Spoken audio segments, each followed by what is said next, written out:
ญาติโยมสาธุชนผู้เป็นสมาชิกกลุ่มวิปัสสนาวันนี้จะบรรยายเรื่องสัตทินรีพูดถึงสัตทินรีก็คือเรื่องความศรัทธาเป็นใหญ่ในการศรัทธาในเรื่องใด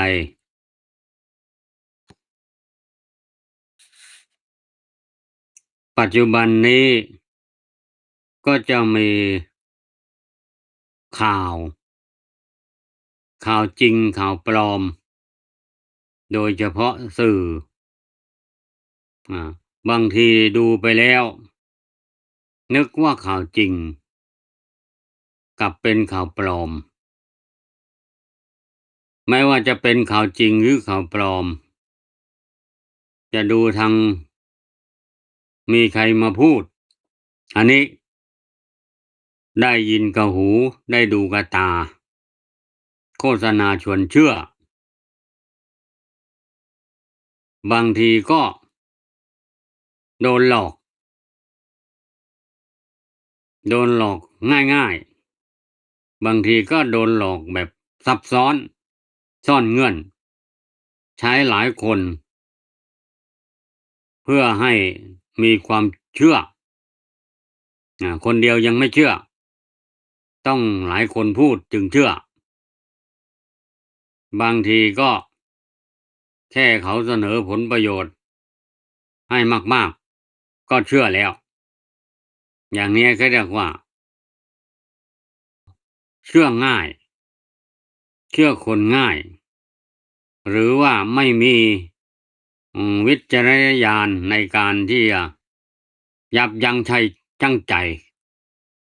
พิจารณาไตร่ตรองว่าปัญญาเป็นเครื่องพิจารณาเนี่ย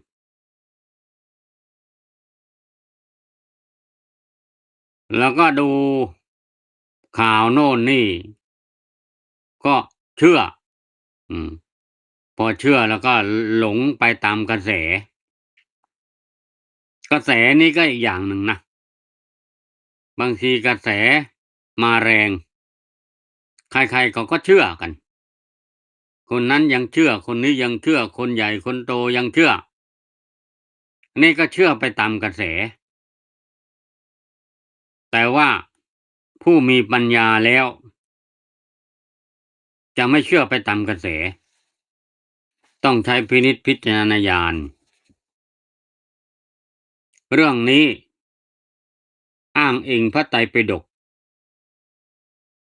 เล่มที่25คุตกนิกายคุตกปาฐะธรรมบทคาถาแต่ในพระไตรปิฎกก็อยู่ในคุตกนิกายมีเฉพาะในพระคาถา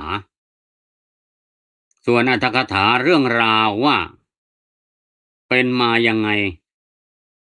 เป็นยังไงมายังไงสาเหตุเขาก็อธิบายขยายความไว้ในอรรถกถาเรื่องนี้ชื่อเรื่องว่าพระสารีบุตรเถระในอรรถกถาธรรมบทข้อความว่าพระศาสดาเมื่อประทับอยู่ในพระเชตวันมหาวิหารทรงปรารภพระสารีบุตรเถระตรัสพระธรรมเทศนานี้ว่าอสัทโธดังนี้เป็นต้นขยายความว่าเรื่องราวต้นเขาเดิมที่มามีภิกษุอยู่ป่าเป็นวัดประมาณ30 รูปวันหนึ่งเข้าไปสู่สำนักพระศาสดาถวายบังคมแล้วนั่งพระบรมศาสดาทรงทราบอุปนิสัยแห่งพระอรหันต์พร้อมด้วยปฏิสัมภิทาทั้งหลายของเหล่าภิกษุ30 รูปผู้อยู่ป่าเป็นวัดจึงตรัสเรียกพระสารีบุตรมาตรัสถามปัญหาปารภอินทรีย์ห้าว่าสารีบุตร เธอเชื่อหรือ อินทรีย์คือศรัทธาอันบุคคลเจริญแล้วทำให้มากแล้วย่อมยังถึงอมตะมีอมตะเป็นที่สุดนี่พระพุทธเจ้าตัดพระสารีบุตรมาก็มาถามเรื่องนี้ในที่นี้อินทรีย์คือศรัทธาก็คือสัตทินรีศัพท์บาลีว่าสัตทินรีพระเถระกราบทูลพระผู้มีพระเจ้าว่าพระเจ้าข้าพระองค์ย่อมไม่ถึงความเชื่อต่อพระผู้มีพระภาคเจ้าในอินทรีย์ห้านี้แลว่าอินทรีย์ห้าคือศรัทธาอันบุคคลเจริญแล้วทำให้มากแล้วย่อมยังถึงอมตะมีอมตะเป็นที่สุดแต่พระองค์ผู้เจริญอินทรีย์คือศรัทธานั่นอันชนเหล่าใดไม่รู้แล้วไม่สดับแล้วไม่เห็นแล้วคือไม่ทราบแล้วไม่ทำให้แจ้งแล้วไม่ถูกต้องแล้วด้วยปัญญาชนเหล่านั้นพึงถึงด้วยความเชื่อต่อชนเหล่าอื่นในอินทรีย์ห้านั้นว่าอินทรีย์คือศรัทธามีอมตะเป็นที่สุดภิกษุทั้งหลายฟังคำนั้นแล้วยังคาถาให้ตั้งขึ้นว่าพระสารีบุตรเถระแก้แล้วด้วยการถือเอาผิดทีเดียวแม้ในวันนี้พระเถระไม่เชื่อแล้วต่อพระสัมมาสัมพุทธเจ้านั่นเทียวพระศาสดาสดับคำนั้นแล้วตรัสว่าภิกษุทั้งหลายกล่าวชื่ออะไรนั่นนี่ภาษาเดิมเขานะกล่าวอะไรอืมเราแลถามสารีบุตรว่าเธอเชื่อหรือชื่อว่าบุคคลผู้ไม่อบรมอินทรีย์ห้าไม่เจริญสมถะและวิปัสสนาสามารถจะทำมรรคและผลให้แจ้งมีอยู่หรือพระสารีบุตรกราบถวายพิสัชนาว่าพระเจ้าข้าพระองค์ไม่เชื่อว่าผู้กระทำให้แจ้งอย่างนั้นมีอยู่สารีบุตรไม่เชื่อผลวิบากแห่งทานอันบุคคลถวายแล้วหรือแห่งกรรมอันบุคคลกระทำแล้วก็หาไม่ได้อันหนึ่งสารีบุตรไม่เชื่อคุณของพระรัตนตรัยสามมีพระพุทธเจ้าเป็นต้นก็หาไม่ได้แต่สารีบุตรนั้นไม่เชื่อความเชื่อต่อบุคคลอื่นในธรรมคือฌานวิปัสสนามรรคและผลอันตนไม่ได้เฉพาะแล้วเพราะฉะนั้นสารีบุตรจึงเป็นผู้อันใครๆไม่ควรติเตียนเมื่อจะทรงอนุสนธิแสดงธรรมตัดพระคาถานี้ว่าอัสสทโธอกตัญญูจะสันทิฉันเฉโทจะโยนโรหตาวกาโสวันตาโสสะเวอุตมะโปริโสแปลความภาษาไทยว่านระใดไม่เชื่อง่ายมีปกติรู้พระนิพพานอันเป็นปัจจัยอะไรทำไม่ได้ตัดที่ต่อมีโอกาสอันกำจัดแล้วมีความหวังอันคายแล้วนั้นนระนั้นแลเป็นบุรุษสูงสุดในการจบพระคาถาภิกษุ30 รูปผู้อยู่ป่าเป็นวัดเหล่านั้นบรรลุเป็นพระอรหันต์พร้อมด้วยประสัมพิธาทั้งหลายญาติโยมสาธุชนทั้งหลาย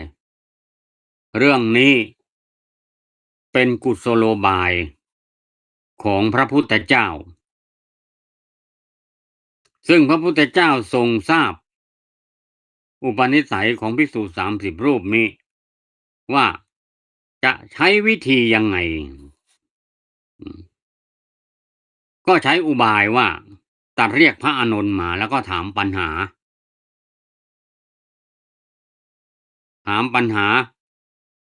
พระอานนท์ก็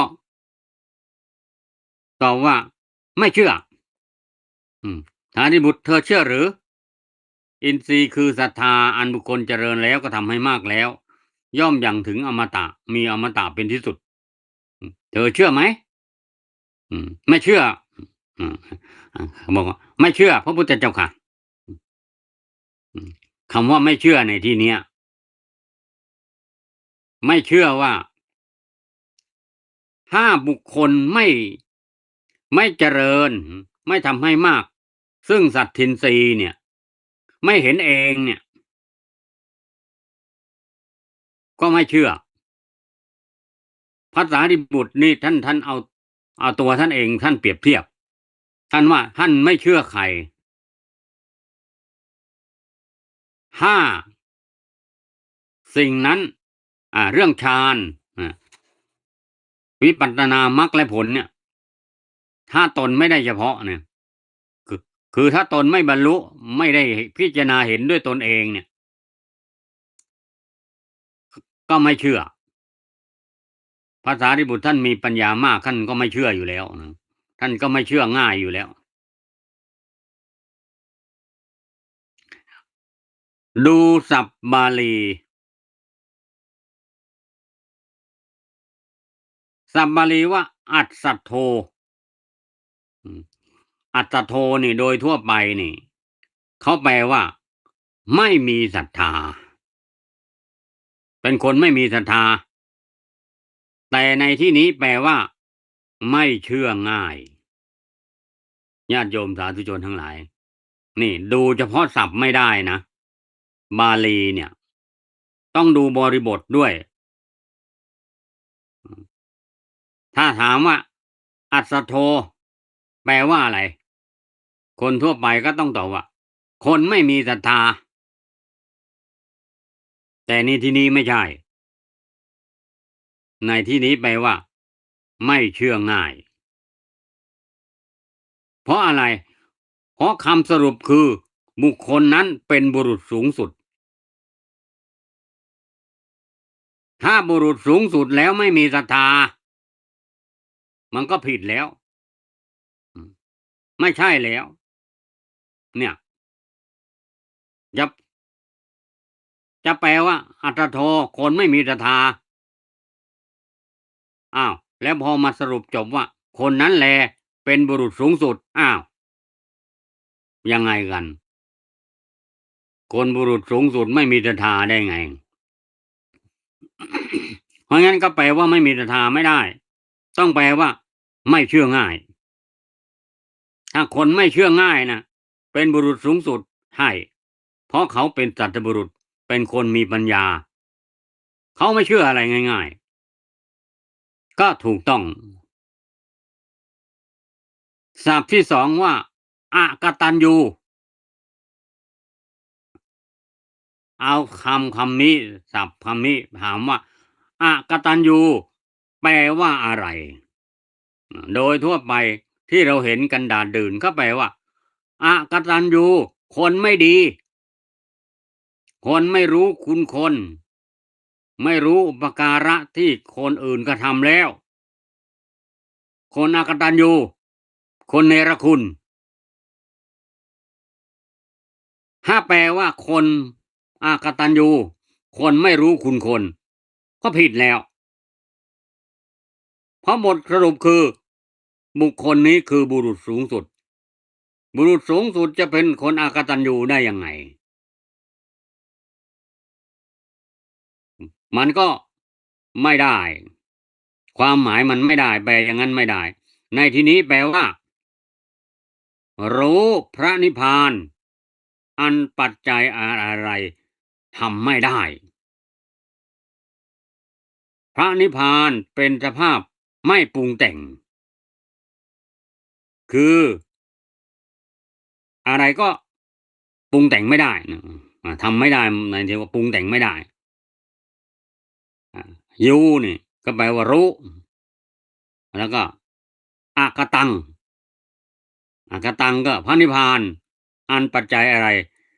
ก็ทำไม่ได้ปรุงแต่งไม่ได้อืมอากตังสรุปก็คือจะเป็นอกตัญญู เฉพาะในที่นี้เท่านั้นคาถานี้เท่านั้นแปลว่ารู้พระนิพพานอันอะไรทำไม่ได้เฉพาะคาถานี้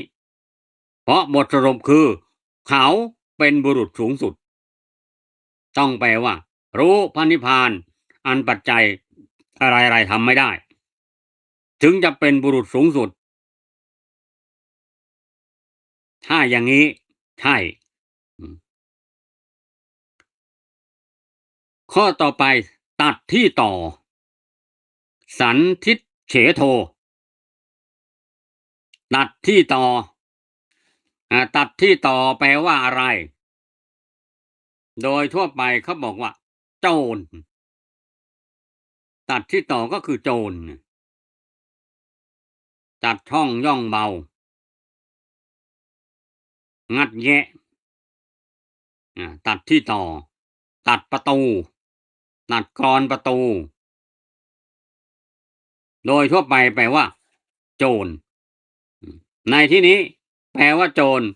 ก็ผิดเพราะว่าบทสรุปคือบุรุษนั้นเป็นบุรุษสูงสุด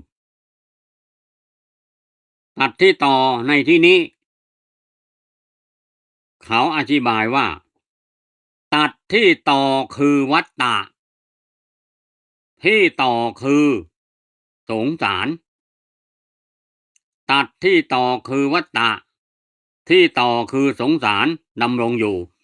ตัดที่ต่อตัดวัตตะสงสารตัดภพตัดชาติไม่ไม่มีการเวียนว่ายตายเกิดแล้วตัดวัตตะสงสารไม่มีการสืบต่อไม่มีการเกิดต่อไปอีกแล้วเรียกว่าสันทิฏเฉโทตัดที่ต่อผู้ที่ตัดภพตัดชาติได้ตัดวัฏฏะสงสารได้บุคคลนั้นคือบุรุษผู้สูงสุดอย่างนี้ถูกต้องเป็นอย่างนี้ต้องไปอย่างนี้นี่ถึงบอกว่าต้องดูบริบทบทนี้เป็นคาถาที่พระพุทธเจ้าตรัสแต่ใช้ศัพท์ที่คนทั่วไปเข้าใจถ้าเห็นศัพท์เดียวโดดๆแล้วก็ไม่มีบริบทไม่ได้ดูทั้งคาถาเลยเนี่ยก็จะต้องเดาเอาว่าหรือว่าจะต้องคิดว่าต้องเป็นคนไม่ดีแน่เลยหนึ่งไม่มีศรัทธาสองอกตัญญูสามตัดช่องย่องเบาโอ้ยอย่างงี้โจรแน่ๆเนี่ยคนคนไม่ดีแน่ๆแต่พอไปดูข้อสรุปบุคคลนั้นเป็นบุรุษสูงสุดอ้าวต้องไปดูใหม่แล้วต้องไปดูใหม่ไปดูอรรถคาถาเขาอธิบายว่าไงมาต่อไปว่าหตาวกาโสอรรถกถาอธิบายว่าโอกาสแห่งการบังเกิดชื่อว่าอันระกรรมจัดแล้วเพราะความที่พืชคือกุศลกรรมและอกุศลกรรมสิ้นแล้วตัดโอกาสที่จะมาบังเกิดไม่มีการบังเกิดนะตัดโอกาสนะวากาโสเนี่ยโอกาสหตะมันถูกกำจัดนะโอกาสถูกกำจัดตัดโอกาสที่จะบังเกิดหมดสิทธิ์บังเกิดไม่ต้องมาเกิดแล้วตัดอืมตัดโอกาสที่ยังไม่มีโอกาสบังเกิดเนี่ยนะก็เป็นยังไงล่ะ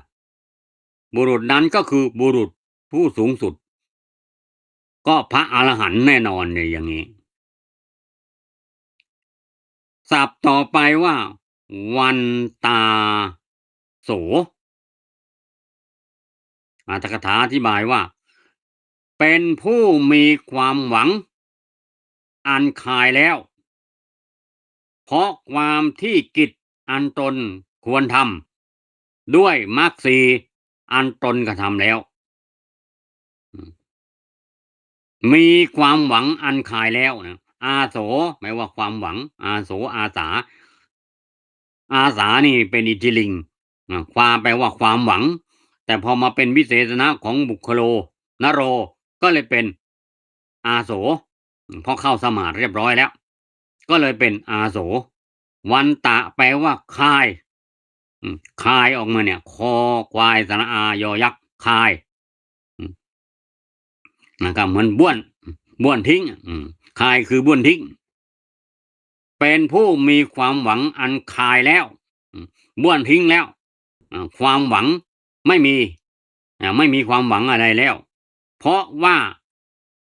กิจที่ตนควรทำด้วยมรรคสี่อันตนทำแล้วเพราะฉะนั้นคุ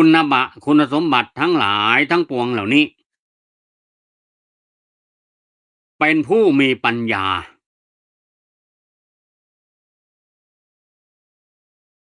แล้วก็เป็นพระอรหันต์ด้วยอืมถ้าอัตตโธนี่ไม่เชื่อง่ายนี่อาจจะเป็นผู้มีปัญญาแต่อากตัญญูนี่รู้พระนิพพานนี่ต้องพาอรหันต์แน่นอนตัดที่ต่อนี่ก็ตัดวัฏฏะสงสารกำจัดโอกาสที่จะบังเกิดขึ้นก็พระอรหันต์มีความหวังอันคายแล้วก็พระอรหันต์ทั้งหมดนี่คือพระอรหันต์หมดเลย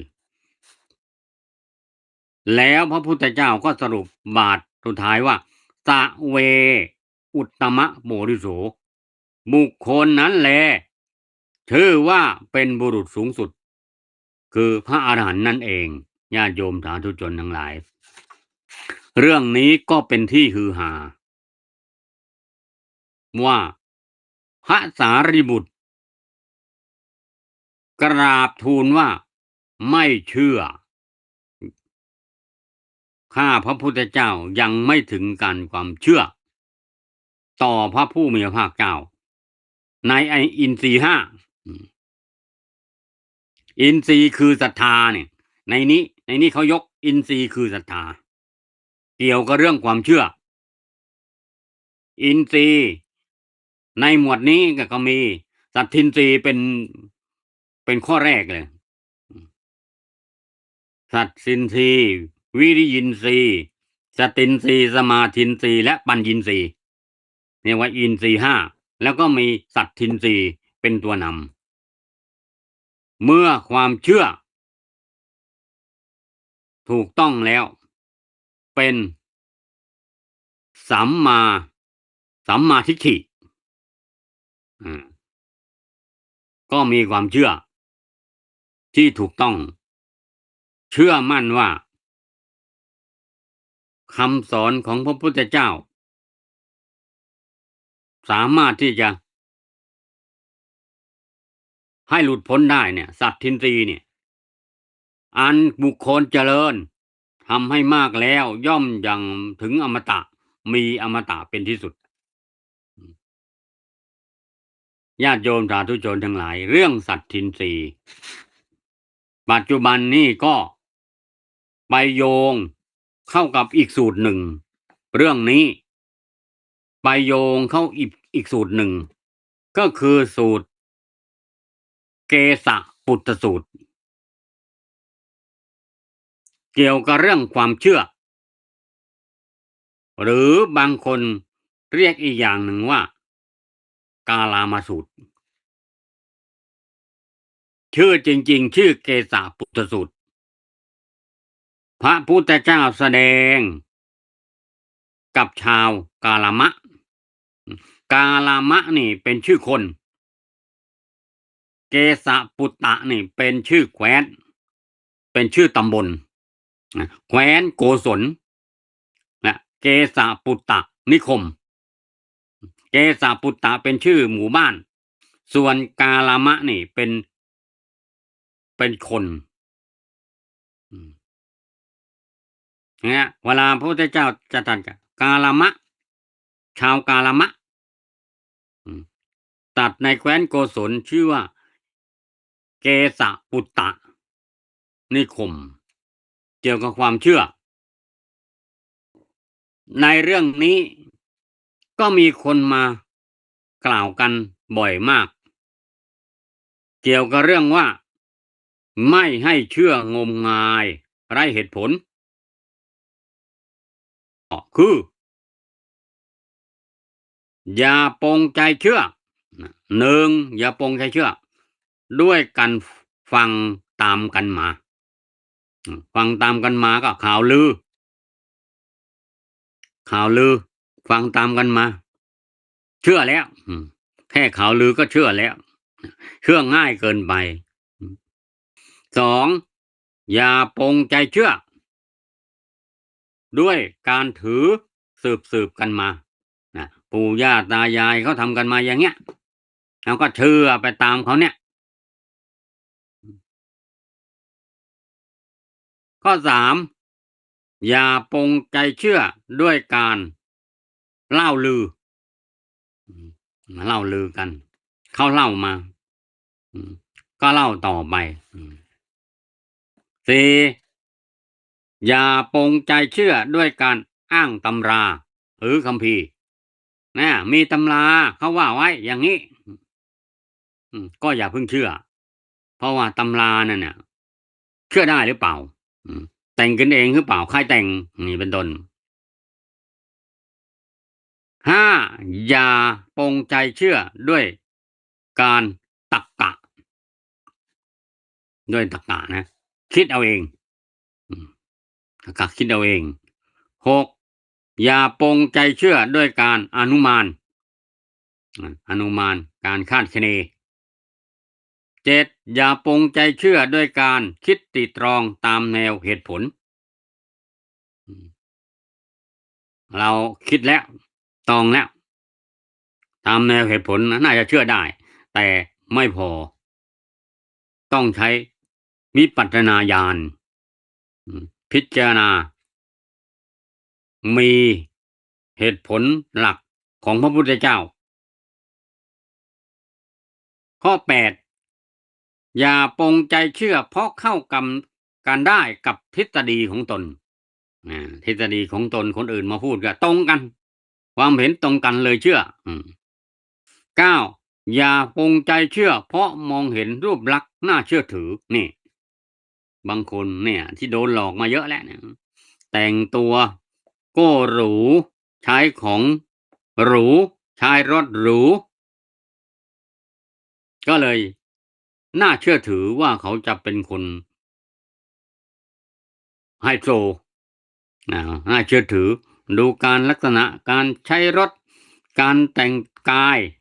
แล้วก็การใช้ของนาฬิกาหรูกระเป๋าแบรนด์เนมมีข้าทาสบริวารคอยรับใช้ก็เลยเชื่อว่าเขาเป็นคนน่าเชื่อถือแต่จริงๆแล้วไม่ใช่พวกแก๊ง18มงกุฎโดนหลอกต้มเสวยเลยนี่ก็มีเยอะข้อ10อย่าปงใจเชื่อเพราะนับถือว่าท่านนี้เป็นครูของเราต่อเมื่อใดพิจารณาเห็นด้วยปัญญาว่าธรรมเหล่านั้นเป็นอกุศลธรรมเหล่านั้นเป็นกุศลมีโทษธรรมเหล่านั้นมีโทษธรรมเหล่านั้นไม่มีโทษ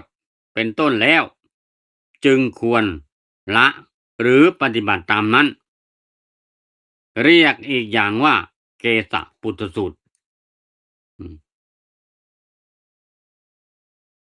ญาติโยมสาธุชนทั้งหลายที่ว่ามาเนี่ยก็คงจะมีข้อคิดสะกิดใจว่าที่ว่ามาเนี่ย10ข้อเนี่ยพระพุทธเจ้าตรัสว่าอย่าปงใจเชื่อเพราะว่าเขาเป็นครูของเราเนี่ยเอามาอ้างว่าอ้าวทำให้เชื่อครูแล้วงั้นก็ไม่ต้องเชื่อดิใครพูดอะไรก็ไม่ต้องเชื่อดิครูสอนก็ไม่ต้องเชื่อดิพระเทศก็ไม่ต้องเชื่อพระพุทธเจ้าเทศก็ไม่ต้องเชื่อดิเนี่ยพวกนี้ก็จะมาอ้างถ้าแบบนี้แสดงว่าคนคนนั้นเป็นคนไร้เหตุผล เขาไม่ได้บอกว่าไม่ให้เชื่อเขาบอกว่าอย่าเพิ่งเชื่อให้พิจารณาดูก่อนจะเชื่อก็ได้ไม่เชื่อก็ได้เหมือนกับเขาโฆษณาขายสินค้าสินค้าอันนี้ใช้ดีมีคุณภาพทนทานเนี่ยโฆษณาชวนเชื่อคุณไม่ต้องเชื่อก็ได้นะอืมอืมนะครับพูดอย่างนี้ก็พูดทำไมคุณไม่ต้องเชื่อก็ได้นะพูดทำไมพูดให้ดูน่าเชื่อถือเพิ่มเพิ่มราคาขึ้นไปอีกนะอืมบอกว่าแสดงว่าเขาก็อ้าวในเมื่อคุณไม่ให้ฉันเชื่อแล้วคุณมาขายทำไมคุณมาโฆษณาขายสินค้าเนี่ยคุณไม่ให้ฉันเชื่อแล้วคุณมาขายทำไมเขาไม่ได้เขาก็มาขายของเขามาโฆษณาเขาก็อยากให้เชื่อเขาก็อยากจะให้ซื้อของเขาแต่คุณจะไม่ซื้อก็ได้คุณไม่ต้องเชื่อฉันคุณจะไม่ซื้อก็ได้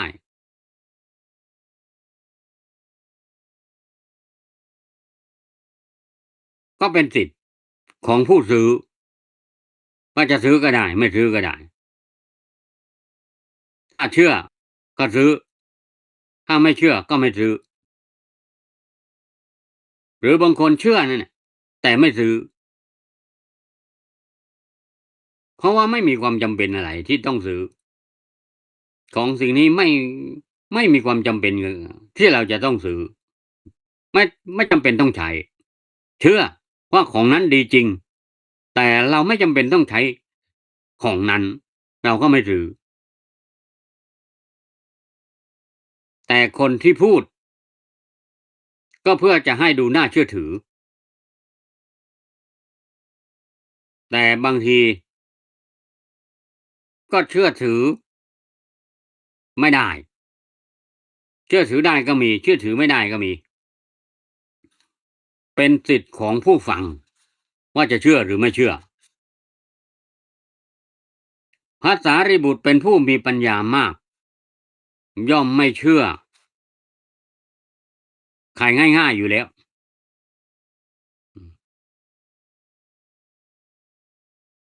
แต่ก็แม้กระทั่งพระพุทธเจ้าท่านก็ยังไตร่ตรองนะต้องคิดพิจารณาด้วยปัญญาเห็นเองไตร่ตรองว่าตามเหตุผลแล้วก็เชื่อแต่แต่พระสารีบุตรท่านมีปัญญามากท่านก็คิดเร็วมากท่านไม่คิดช้าเหมือนเราดู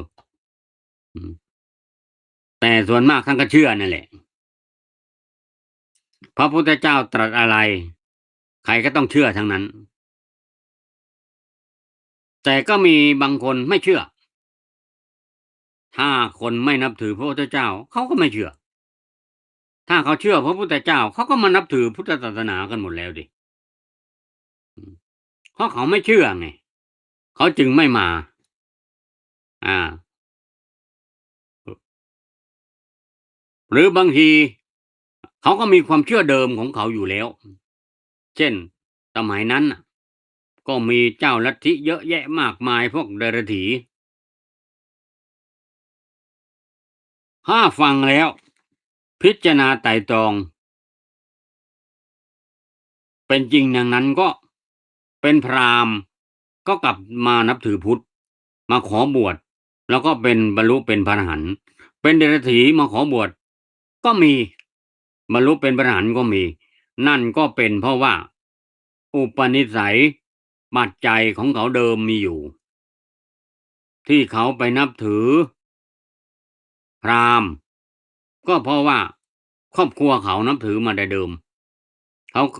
เกิดในครอบครัวพราหมณ์เขาก็นับถือพราหมณ์ เกิดมาในครอบครัวของเดรัจฉีเขาก็นับถือเดรัจฉีเชื่อเดรัจฉีแต่เมื่อฟังธรรมของพระพุทธเจ้าแล้วเขาก็จะคอยตามบางทีก็ขอบวชแล้วก็ปฏิบัติไม่นานก็บรรลุเป็นพระอรหันต์เนี่ยญาติโยมสาธุชนทั้งหลายเรื่องสัตทินรีคือความเชื่อก็เป็นเรื่องดีเชื่อศรัทธาเลื่อมใสในที่นี้หมายถึงเชื่อในเรื่องดีนะถ้าเชื่อในเรื่องไม่ดีนั่นไม่ใช่สัตทินรีแล้วนั่นเป็นมิจฉาศรัทธาเชื่อผิดมิจฉาทิฏฐิเห็นผิดนะถ้าสัตทินรีต้องเชื่อดีเชื่อคำสอนของพระพุทธเจ้าเชื่อศรัทธาเลื่อมใสเชื่อในการตรัสรู้ของพระพุทธเจ้าเชื่อกรรมเชื่อผลของกรรมเชื่อกรรมมีของว่าพระพุทธเจ้าตรัสรู้จริงแล้วก็เชื่อว่าสัตว์ทั้งหลายมีกรรมเป็นของตนจึงได้ชื่อว่าสัตทินรีศรัทธาบวกอินทรีย์ก็เลยรวมเป็นสัตทินรีเป็นหนึ่งในข้อต้นเลยของศรัทธาของอินทรีย์ห้าความเชื่อในที่นี้องค์ธรรมคือศรัทธาเจตสิกเจตสิกคือสิ่งที่มาประกอบเข้ากับจิตจิตเป็นจิตดวงเดิมมีเจตสิกเข้ามาประกอบเจตสิกมี52เข้าไปประกอบในจิตแต่ละดวงก็เป็นจิตนั่นจิตนี่จิตเดิมมันก็ถูกเปลี่ยนชื่อไปจิตอกุศลจิตโสพลจิตกามาวจระกุศลจิตกิริยาจิตอะไรก็เรียกไปตามเจตสิกที่เข้าไปประกอบมีโลภะก็เป็นอกุศลจิตอย่างนี้เป็นต้น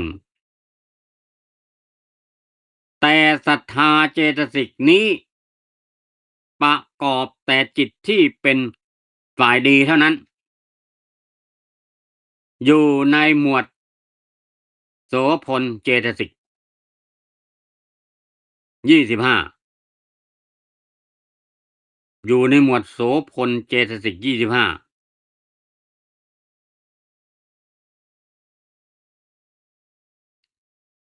แล้วก็อยู่ในหมวดโสพลสาธารณเจตสิก19ก็แคบเข้ามาอีกโสพลสาธารณเจตสิก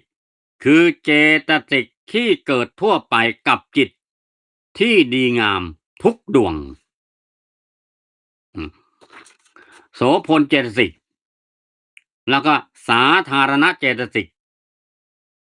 เจตสิกที่ดีงามทุกดวง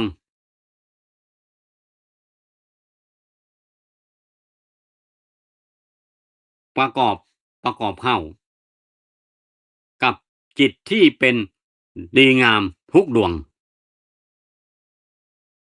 ในบรรดาหมวดโสพลสาธารณเจตสิก19ซึ่งประกอบด้วยศรัทธาสติหิริโอตตัปปะอโลภะอโทสะตัตระมัชฌตากายปัสสธิจิตตปัสสธิกายละหุตาจิตตละหุตากายมุทุตาจิตตมุทุตากายกัมมัญญตาจิตตกัมมัญญตากายปาคุญญตาจิตตปาคุญญตากายุชุกตาจิตตุชุกตาในหมวดโสพลสาธารณเจตสิกมี19มีศรัทธาเป็นต้นแล้วประกอบกับอินทรีย์คือความเป็นใหญ่ในที่นี้ เป็นใหญ่ที่จะเชื่อในเรื่องนั้นๆในการตัดสินใจเกี่ยวกับเรื่องดีๆเกี่ยวกับเรื่องดีๆเรื่องธรรมะของพระพุทธเจ้าเรื่องศีลสมาธิปัญญาเรื่องธรรมะของพระเจ้าเกี่ยวกับเรื่องฌานวิปัสสนามรรคและผลการประกอบความเพียรก็มีศรัทธาเป็นตัวนำตั้งข้อสังเกตว่าศรัทธาจะเป็นตัวนำในบรรดาธรรมหมวดหนึ่งอินทรีย์ห้าก็มีศรัทธาเป็นตัวนำในบรรดาโสพลสาธารณเจตสิกก็มีศรัทธาขึ้นก่อนเพราะยังไงเสียก็ต้องขึ้นอยู่กับศรัทธาเห็นอะไรปุ๊บเห็นพระเดินอุ้มบาตรมาบิณฑบาตเช้าๆเกิดศรัทธาในที่เนี้ยก็คือเชื่อแหละเชื่อว่าถ้าเราเอาอาหารใส่บาตรถวายอาหารบิณฑบาตแก่พระภิกษุในพระพุทธศาสนาเนี่ยจะได้บุญจะอนุเคราะห์พระสงฆ์องค์ข้าเจ้าแล้วเราก็จะได้บุญเราจะไม่อดไม่อยากไม่ยากไม่จนญาติโยมสาธุชนทั้งหลายผู้ที่ถวายอาหารบิณฑบาตกับพระปัจเจกพุทธเจ้าพระพุทธเจ้าหรือพระสงฆ์ได้บุญมากเป็นเศรษฐีมหาเศรษฐี500ชาติเยอะแยะมากมายเช่นเมนดกะเศรษฐีนี่ก็ถวายข้าวกับพระปัจเจกพุทธเจ้าถวายนางมัลลิกถวายขนมกุมมาศแก่พระพุทธเจ้าภายในวันนั้นนะได้เป็นอัครมเหสีของพระเจ้าพระเสนทิโกศลญาติโยมสาธุชนทั้งหลายอย่าดูถูกบุญกุศลว่าทำน้อยถ้าทำกับพระพุทธเจ้าพระปัจเจกพุทธเจ้าพระอรหันต์ผู้ออกจากฌานสมาบัติได้บุญมากเหลือหลายเรื่องพระนางมัลลิกาเนี่ยก็เป็นหญิงชาวบ้านแล้วก็ค่อนข้างจะยากจนซะด้วยนะไม่ใช่ชาวบ้านธรรมดามีขนมเบื้อง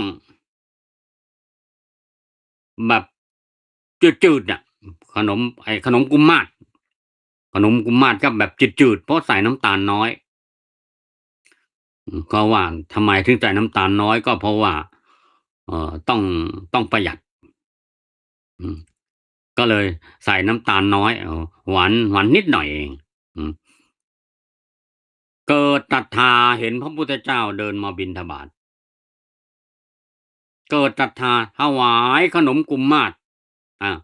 เอาขนมกุมมาศใส่บาตรพระพุทธเจ้าด้วยศรัทธาอันนี้ศรัทธาของแท้แต่ก็ไม่ได้ใส่หมดนะก็แบ่งเอาไว้กินเองบ้างใจบางส่วนก็เก็บเอาไว้กินเองพระพุทธเจ้าก็รับขนมกุลมาศของนางมาริกาแล้วก็กระทำการยิ้มอืมพระอานนท์กราบทูลว่าพระเจ้าข้าพระพุทธองค์ยิ้มมีเหตุอะไรในการยิ้มพระพุทธเจ้าตรัสว่าวันนี้สุภาพสตรีท่านนั้นที่ใส่เอาขนมกุมมาศใส่บาตรเนี่ยพระพุทธเจ้าเนี่ยจะได้เป็นอัครมเหสีฮึเป็นไปได้ไงพระอานนท์ก็สงสัยแต่ก็เชื่อนะเพราะว่าพระพุทธเจ้าตรัสอะไรก็ต้องเป็นอย่างนั้น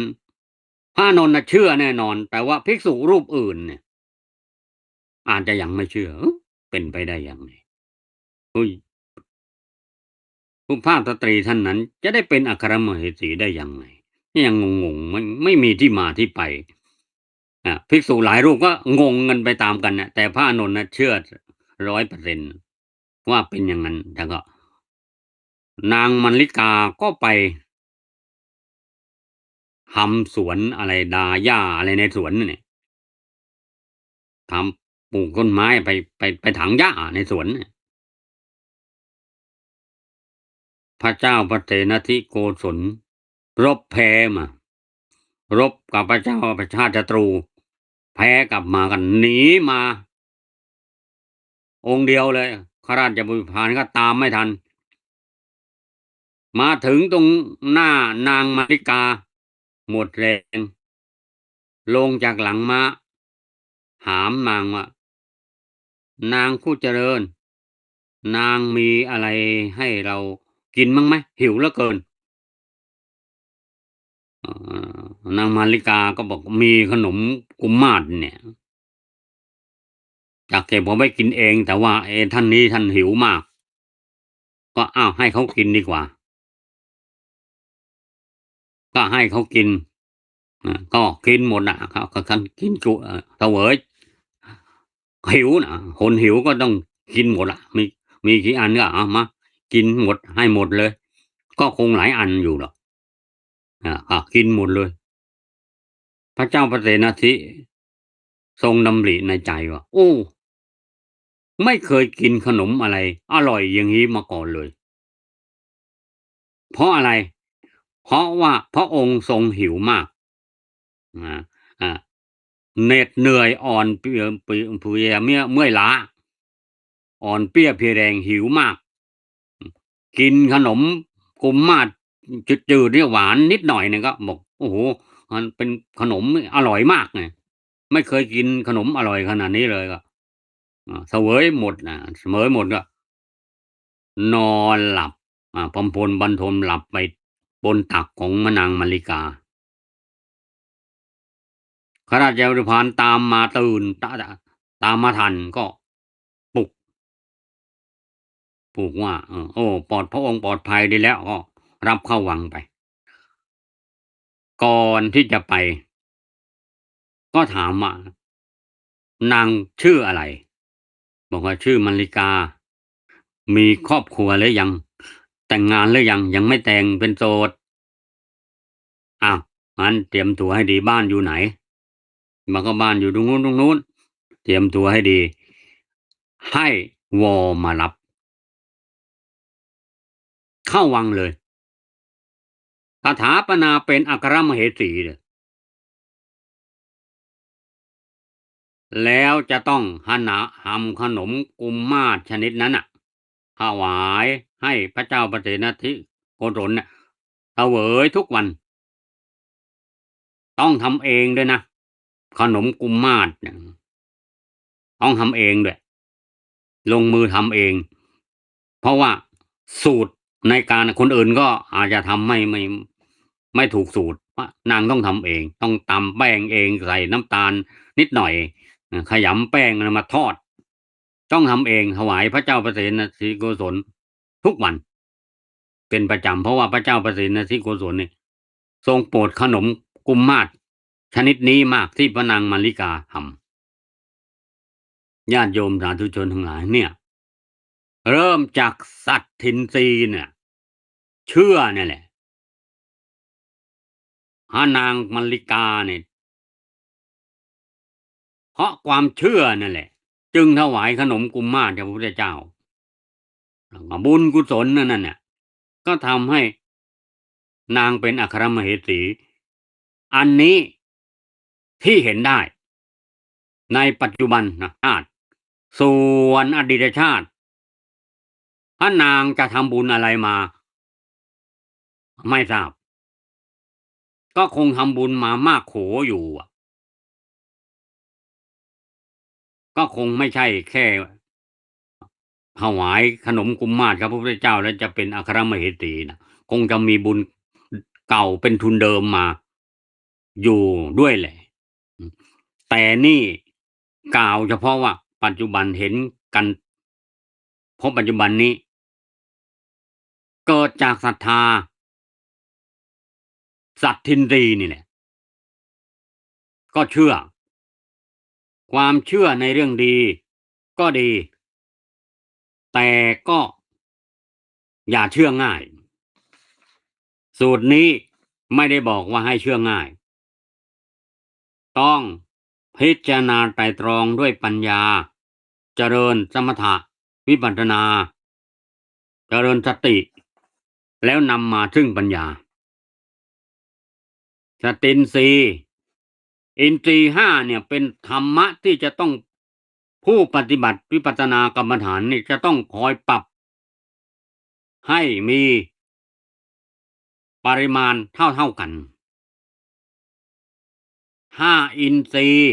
สัตทินทรีย์นี่มีมากเกินไปกลายเป็นคนหัวดื้อไม่เชื่อฟังครูบาอาจารย์ต้องใช้ปัญญาเข้าไปกำกับสัตทินทรีย์กับปัญญินทรีย์ต้องปรับให้สมดุลกันอ่ะมีสัตทินทรีย์มีศรัทธามากเกินไปเชื่อง่ายมีปัญญามากเกินไปหัวดื้อนะไม่เชื่อฟังครูบาอาจารย์เพราะฉะนั้นปัญญีนทรีย์เนี่ยที่หัวดื้อเนี่ยเป็นคนหัวดื้อเนี่ยต้องใส่ศรัทธาเข้าไปปรับอ่ะเชื่อต้องเชื่อบ้างนะเขาพูดอะไรก็ต้องฟังเขาบ้างนะนี่เป็นต้นวิริยะคือวิริยินทรีย์และสมาธินทรีย์วีวิริยะมากเกินไปวิริยินทรีย์นี่มากเกินไปฟุ้งซ่านสมาธินทรีย์มากเกินไปง่วงง่วงซึมเพราะฉะนั้นห้าฟุ้งซ่านเกินไปต้องใช้สมาธิเข้าไปก็คือใช้สมถะเข้าไปข่มความฟุ้งซ่านห้าง่วงเหงาหานอนเสื่องซึมต้องใช้วิริยินทรีย์เข้าไปเติมวิริยินทรีย์ไปเติมคือต้องลุกขึ้นไปเดินจงกรมเพื่อเพิ่มวิริยินทรีย์เข้าไปเพื่อจะไปแก้กับสมาธินทรีย์ที่มันมีมากเกินไปสตินทรีย์ไม่มีตัวปรับมีเป็นกลางๆมีมากจริงดีสตินทรีย์คือสติที่เข้าไปกำหนดอารมณ์นั้นๆเช่นปวดก็ปวดหนออืมอืมเอาสติเข้าไปกำหนดรู้อิริยาบถอารมณ์ปัจจุบันนี่ว่าสติเจริญสติกำหนดดูเพ่งดูกายเวทนาจิตธรรมเวทนามันเจ็บมันปวดก็เอาสติเข้าไปกำหนดรู้เวทนาจิตมันคิดเอาสติเข้าไปตัดกระแสคิดหนอนะรู้ว่าเรากำลังคิดนี่เรียกว่าเจริญสติเป็นไปในกายให้สติเนี่ยอยู่ในกายเท่านั้นอย่าให้ออกไปนอกกายถ้าสติออกไปนอกกายแสดงว่าเผลอสตินี่ว่าสติสตินทรีย์ต้องมีมากสตินทรีย์สมาธินทรีย์ถ้ามีสมาธิสมถะมีแต่สมาธิส่วนสตินทรีย์สมาธินทรีย์วิปัสสนามีสมาธิด้วยมีสติด้วย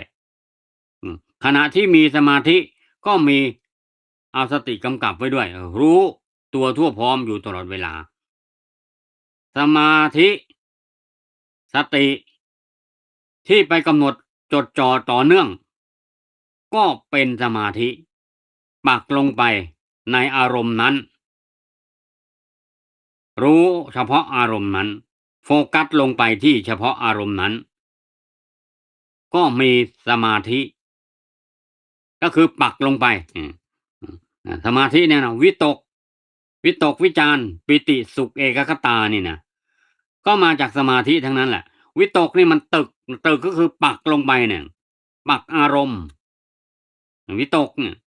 อารมณ์มันปักลงไปดิ่งลงไปในอารมณ์นั้นก็คือวิตกเนี่ยเช่นว่าดินเนี่ยเดี๋ยวก็ดินปฐวีเนี่ยสมถะอารมณ์สมถะปฐวีเนี่ยจิตมันก็ปักลงไปที่ปฐวีเนี่ยแล้วก็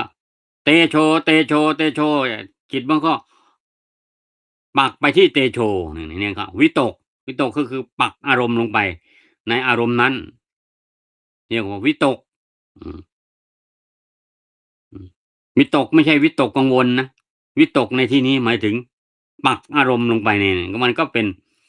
สมาธินะ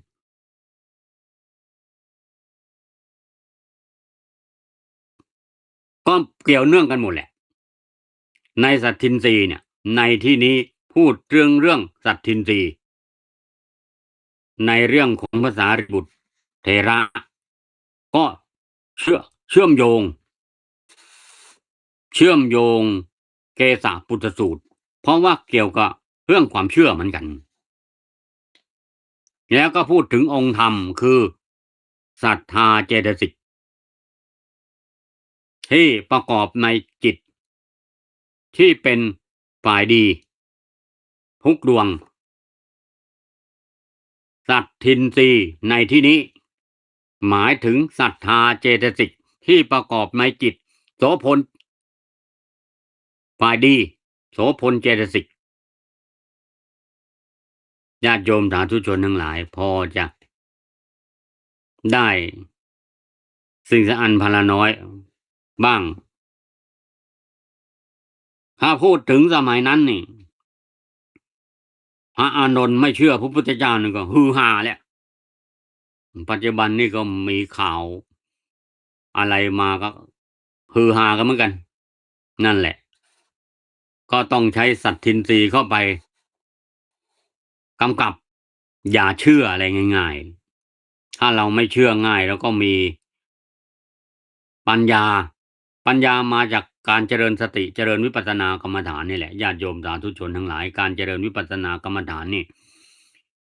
มีอานิสงส์มากตัดภพตัดชาติตัดวัฏฏะสงสารได้ถอนกิเลสเป็นสมุจเฉทประหารเพราะว่าศรัทธาเกิดปัญญาสติปัญญาให้เจริญสตินี่แหละพอสติมาปัญญาเกิดแล้วปัญญานี่แหละทำลายกิเลสเรียกว่าปัญญาทำลายกิเลสรู้แจ้งเห็นจริงตามสภาวะที่เป็นจริงดังนั้นยถาภูตังปชานาติก็เกิดมาจากการเจริญสติแล้วก็เกิดปัญญาญาติโยมสาธุชนทั้งหลายการบรรยายธรรมในวันนี้ก็พอสมสมัยได้เวลาขออำนวยชัยให้ญาติโยมสาธุชนทั้งหลายมีความสุขมีความเจริญมีสุขภาพพลานามัยแข็งแรงเจริญด้วยจตุรพิทพรชัยทั้ง4ประการคืออายุวันนะสุขะพละปฏิภาณธนสารสมบัติธรรมสารสมบัติงอกงามไพบูรณ์ในธรรมะขององค์สมเด็จพระศาสดาสัมมาสัมพุทธเจ้ายิ่งขึ้นไปเทิน